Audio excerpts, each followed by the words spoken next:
안녕하세요. 엄진수입니다. 여행 토크 9강 Where is Raffaello's room? 라파엘로의 방은 어디냐? 그쵸? 바티칸 뮤지엄에서도 라파엘로의 방을 찾아가는 그런 숨은 그림 찾기와 같은 그런 기분으로 라파엘로의 방을 찾아가 봤는데요.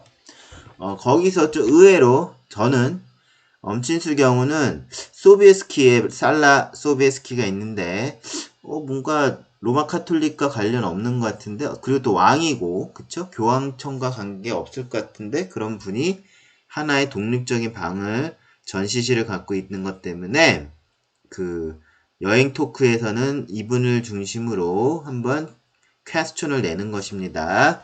그래서 한번 퀘스천 읽어볼게요. 폴란드 왕 양 3세 소비에스키 생물연대는 이전에 말씀드렸으니까 읽어보시고요. 1683년 오스트리아 비엔나에서 15만 오스만 군대를 무찌르고 유럽의 크리스트교를 이슬람교로부터 수호하였다. 자, 살라 소비에스키가 전시실이 있는 이유는 유럽의 크리스트교를, 요 크리스트는 로마 카톨릭이겠죠. 이슬람교로부터 수호하게 된 이유가 가장 큽니다. 자, 근데 이게 소비에스키는 어찌 보면 바티칸 뮤지엄에서도 뭐 어머니들도 소비에스키가 누구야, 뭐 러시아 사람이야, 뭐 그럴 정도로 큰 비중이 없을 수도 있지만 뭐 역사적 의미는 강하지만 저희 같은 그런 투어리스트 관람객에게는 그렇게 크게 흥미가 있는 건 아니에요. 자, 그래서 역사적인 이분이 유럽의 크리스트교를 이슬람교로부터 수호하게 됐다라는 인물이라면 우리가 세계사 시간에는 칼 마르텔을 배운 게 있죠. 그래서 오늘은 퀘스천은 칼 마르텔과 얀 3세 소비에스키를 비교하는 그런 퀘스천을 내겠습니다. 자, 유럽의 크리스트교를 이슬람교로부터 수호하게 된 사실은 732년 피레네 산맥을 넘어 프랑스의 보르도, 프랑스의 좀 서쪽이죠. 보르도 지방이. 보르도를 점령한 후기 우마이야 왕조의 연도는 잘 보시고요. 이슬람 세력을 투르, 완전 파리를 중심으로 프랑스를 완전 서쪽은 보르도고 거기서 뭐 파리를 가는 루트 중에 약간 서쪽에서 북쪽에 또 중앙으로 가는 도시가 투르인데요. 자, 보르도를 점령하고 투르까지 해서 뭐 파리를 넘어갈 시점에 투르에서 우마이야 왕조의 이슬람 세력을 물리친 이거 세계사 시간에 배운 거죠. 칼 마르텔. 이거는 뭐 독일어 발음이고요. 뭐 샤를마뉴라고 하죠. 보통 그 프랑스는 뭐 샤를마뉴. 그쵸? 그 다음에 여기 라틴어로는 카를루스 마르텔리우스. 자, 여러 가지 이름으로 칼 마르텔을 부를 수 있어요. 카를루스 마르텔리우스. 그 라틴어. 자, 칼 마르텔은 688년부터 741년, 뭐 한 8세기, 7세기, 8세기 인물인데요. 한 1000년 전, 딱 우연히 보면 1000년 전이에요. 17세기와 뭐 8세기, 7세기. 1000년 전 인물인 소비에스키와 칼 마르텔을 비교한다는 거죠. 그래서 공통점도 있고 차이점도 있는데 그걸 설명하려는 게 오늘 Q&A 여행 토크의 퀘스천입니다. 자, 앤서 들어갑니다. 공통점은 이미 아시다시피 유럽의 크리스트교를 이슬람부터 수호했다는 거고요. 차이점은 그 이슬람교를 믿는데 이슬람 국가가 다르다는 것이죠. 간단히 말씀드리면 소비에스키는 이슬람을 믿는데 오스만 제국이었고요. 칼 마르텔은 이슬람을 믿는데 후기 우마이야 왕조였습니다. 자, 답은 나왔고 요걸 좀 더 디테일하게 설명드리면 자, 칼 마르텔의 뭐 얼굴은 이렇게 되어 있습니다. 뭐 8세기면 굉장히 옛날이기 때문에 요런 그림이 있고요. 라틴어로 뭐 카를루스 마르텔리우스라는 분이고요. 생물 연도는 한번 보시기 바라겠습니다. 자, 그리고 얀 3세 소비에스키는 뭐 17세기의 인물이고요. 뭐 이런 모습을 갖고 있는 분이에요. 요 사진도 만약에 뭐 구글에서 소비에스키를 보면 찾으시면 더 이미지가 큰데 옷은 뭐 로마 황제 같은 그런 이런 옷을 입고 있더라고요. 자, 어이했던 두 분을 비교해 보면 먼저 칼 마르텔, 샤를마뉴 대제부터 보겠습니다. 로마 제국이 통치하던 갈리아. 갈리아는 보통 로마 사람이 프랑스 지역을 얘기할 때 갈리아인데 어찌 보면 현재 벨기에. 자, 프랑스가 있으면 파리로 직통할 수 있는 그 지역이 현재 벨기에. 이쪽이 벨기에가 되겠고요. 벨기에를 지나면 여기 네덜란드도 있지만 요 네덜란드가 있고 요 밑에가 이제 독일이 되겠죠. 그래서 그 갈리아에 등장하는 나라는 프랑스, 벨기에, 라인강 서쪽에 있는 독일이에요. 일부예요. 지금의 독일 생각하면 안 되고 라인강 서쪽, 그쵸? 서쪽의 독일. 그 다음에 또 스위스도 스위스의 서쪽까지는 갈리아라고 합니다. 자, 갈리아 지역은 프랑크 왕국이었는데요. 맨 처음에 메로빙거 가문이 프랑크 왕국을, 여기도 여러 제후국이 있을 거예요. 왕국이 있는데 메로빙거 가문이 프랑크 왕국을 지배할 때 5세기에서 8세기. 5세기면은 그 로마, 그 이태리 반도에 있는 그야말로 로마가 망한 시기죠. 그때 프랑크 왕국을 지배했던 사람은 메로빙거 가문이고요. 자, 그 이후에 자, 근데 카를 마르테는 프랑크 왕족 중에 하나인데 메로빙거 가문은 아니에요. 자, 그래서 아우스트라시아, 오스트리아가 아니라 아우스트라시아인데 여기 동쪽이란 뜻이에요. 아우스트. 그쵸? 아우스트가 동쪽인데 그쪽에 있는 어떤 또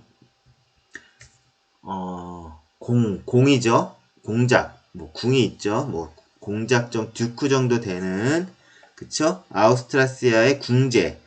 궁제는 뭐냐면 이걸 또 활궁자에다 재능제자를 쓰면 활을 잘 쏘는 사람일 수 있지만 한자로 보면 왕궁의 재상, 그쵸? 재상이라는 뜻이죠. 궁제는 재상이고요. 자, 아우스트라시아의 궁제인 피핀, 그쵸? 메로빙거 왕국이 있었던 시기에 580년에서 640년 사이에, 그쵸? 카롤링거 왕조, 그쵸? 카롤링거 왕조를 열게 되는 사람이 있어요. 그분 1세 왕이 피핀이고요. 거기에 후대 7대 왕이 칼 마르텔이에요. 그래서 칼 마르텔은 프랑크 왕국 중에서 카롤링거 왕조가 득세를 했을 때의 왕이라는 거고 7대 왕입니다. 그 다음에 칼 마르텔이 있었을 때 이슬람 세력은 후기 우마이야 왕조이고요. 자, 연도가 다 비슷하죠. 756년, 8세기 정도 됩니다. 자, 후기 우마이야는 어머니가 이전에 그쵸? 코르도바, 그 스페인에 있는 그 이슬람 세력을 얘기할 때 그 설명드렸던 여기는 인문 토크에 나오겠죠. 자, 그래서 수학 토크에서 이슬람 세력들이 유럽에서 아리스토텔레스를 번역하고 했던 그 왕조가 후기 우마이야 왕조입니다. 지금의 스페인 쪽에 있는 그런 이슬람 세력이죠. 자, 이 이슬람 세력들은 어떻게 됐냐면은 750년 아바스 칼리프, 아바스 왕조가 우마이야 왕조, 처음에 정통 칼리프라고 해가지고 무하마드가 죽은 다음에, 그쵸? 5대까지 정통 칼리프라고 해서 후계자들을 이렇게 선정을 했었는데 실제는 그 이후에 그 어떤 왕조가 나오죠. 첫 번째 왕조가 그런 어떤 종교적으로 칼리프를 지명하는 그런 체계에서 어떤 왕권을 갖는, 그러니까 신권이 아니라 왕권이 강화됐을 때 나타난 세력이 우마이야 왕조였고요. 그 시기는 661년에서 750년입니다. 굉장히 짧죠? 한 100년이 안 됐는데 잠시 우마이야 왕조가 있었고 우마이야 왕조를 또 몰살시킨 칼리프가 아바스 왕조입니다. 아바스 왕조는 굉장히 또 오래 지속이 되죠. 그쵸? 자, 우마이야 왕조를 모두 몰살시킨데 여기서 간신히 살아남은 왕자 알라흐만 1세가 현재 스페인의 코르도바로 피신하여서 세운 왕조입니다. 자, 그러면 칼 마르텔도 이슬람 세력, 유럽의 이슬람 세력을 무찔렀는데 그 시기는 그쵸? 8세기라는 것이고요. 그쵸? 아바스 왕조 그쵸? 8세기였고 그쵸? 그 다음에 실제 피레네 산맥을 넘어서 프랑스 갈리아 지역으로 진출한 이슬람 세력은 후기 우마이야 왕조고 그 다음에 여기는 스페인의 코르도바를 중심으로 그 세력을 굳건히 했던 이슬람 세력이라는 것입니다. 자, 이거는 8세기에 일어났던 그런 일을 설명드렸고요. 그 다음에 소비에스키는 뭐냐면 자, 이름에서도 저도 소비에스키가 러시아 사람인가? 그런 궁금증이 있었는데요. 소비에스키는 17세기의 인물이고요. 자, 폴란드 왕이에요. 자, 루브프란드에서 태어난 사람인데 현재 보면 우크라이나 리비우.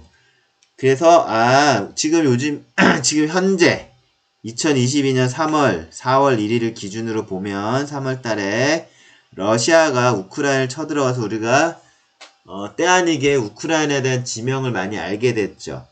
자, 우크라이나 수도는 뭐 키예프인데 뭐 키이우라고 하고요.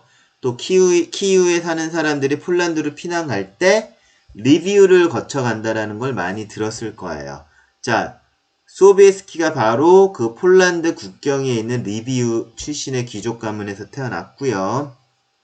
자, 어찌 보면 스키라고 하니까 러시아 사람 같은데 저희가 과거의 역사를 보면 우크라이나는 또 소비에트 연방이었을 때는 우리가 그냥 뭐 소련인 줄 알고 있었던 지역이죠. 그러니까 여기도 스키로 끝나는 사람이 있었을 것입니다. 그래서 소비에스키는 러시아 사람은 아니고 폴란드 사람인데 또 지금으로 보면은 우크라이나 지역이다. 이렇게 보시면 소비에스키 이름에 대해서 좀 뭐 궁금증은 풀릴 것 같아요. 자, 우크라이나 리비우의 귀족 가문에서 태어났으며 1666년 헤트만이라고 하는데 독일어로 보면 하프트라는 게 있어요. 그러니까 뭐 독일에 뭐 배낭여행 가시면 알겠지만 반이라는 거는 그 독일의 기차역을 다 반이라 그러는데 하프트반 하면은 중앙역이라는 것이죠. 그래서 하프트는 중앙이라는 뜻이고요. 그 하프트가 그러니까 중앙역 아니면 헤드, 그러니까 굉장히 큰 역들, 중심이 되는 그 헤드가 되는 머리가 되는 그런 걸 다 하프트라는데 원래 헤드예요. 그래서 헤드맨, 총사령관이란 거예요. 하프트맨이고요. 헤트만이란 거는 우두머리가 되는 그런 사람이니까 군대의 총사령관이에요. 자, 어했던 그 폴란드 소비에스키는 원래 왕은 아니고 귀족의 가문이었고요. 1666년에 헤트만이 되는 사람이에요. 근데 이 사람은 뭐냐면은 군대 총사령관이니까 전쟁을 잘했겠죠. 그래서 어떤 전쟁이 있었냐면은 드네프르의 카자크 수장국. 자, 드네프르도 또 지금 러시아 우크라이나 전쟁 때문에 동쪽에 가면은 우크라이나의 드네프르 강이 있죠. 거기에는 카자크 사람들이 살고 있었어요. 카자크는 우리가 아시다시피 뭐 코사크라고 하는 그런 사람들인데, 그쵸? 그래서 우크라이나가 전쟁을 잘하는 게 뭐 코사크 기병, 뭐 그런 거는 어렴풋이 어머니들도 많이 들어봤을 것입니다. 그래서 드네프르 강에는 코자크 수장국들이 있었고요. 그 다음에 또 크림반도 또 나오죠. 다 이거 동쪽에 있는 지역이에요. 드네프르 강 밑으로 가면 그 크림반도가 있는데 거기는 또 타타르 칸국이라는 거는 몽고의 킵차크 한국의 후세들을 다 타타르라고 했어요. 그래서 타타르 한국에 있었는데 그들과 전쟁에서 승리했기 때문에 굉장히 소비에스키는 전쟁을 잘하는 군사력이 있다라는 것이죠. 자, 그런 공과로에서 1674년에 자유선거에 의해서 소비에스키는 폴란드의 왕으로 선출되는 거예요. 자, 그래서 폴란드는 왕국이지만 공화국이었어요. 17세기에. 자, 그때 이슬람 세력은 오스만 제국이고요. 13세기부터 20세기까지. 20세기에는 터키라는 이름이 되겠죠. 자, 오스만 제국에 대해 설명드리면 오스만 제국의 시작은 오스만 1세 1258년에서 1426년 13세기 중반에 있었고요. 부터 시작되었고 7대 술탄인 마호메트 2세. 자, 오스만 1세가 오스만 제국의 시작을 알렸지만 어떤 세력을 가진 오스만 제국은 7대 술탄인 마호메트 2세가 1453년 동로마 제국 수도인 콘스탄티노폴리스를 함락하면서 제국의 면모를 갖추게 됩니다. 자, 즉 15세기에 콘스탄티노폴리스를 함락한 마호메트 2세 때 오스만 제국은 그런 어떤 시작의 토대에서부터 더욱더 그 세력화되는 그렇게 되는 것이고, 지금 우리가 터키에 콘스탄티노플을 가면 거기에 뭐 성소피아 성당 그런 게 다 마호메트 2세가 세운 건물이라는 것입니다. 자, 이렇게 해서 오늘 처음으로 Q&A와 여행 토크 본방을 잘라서 강의를 해봤고요. Q&A만 또 쪼개니까 16분, 아까도 한 16분, 한 30분 넘는 강의를 2개로 쪼개서 설명드렸습니다. 자, 이것으로써 여행 토크 9강 Where is 라파엘로의 룸에 따른 살라 소비에스키에 대한 여행 토크 Q&A를 마치겠습니다. 오늘 강의를 마치겠습니다. 오늘 수업 끝!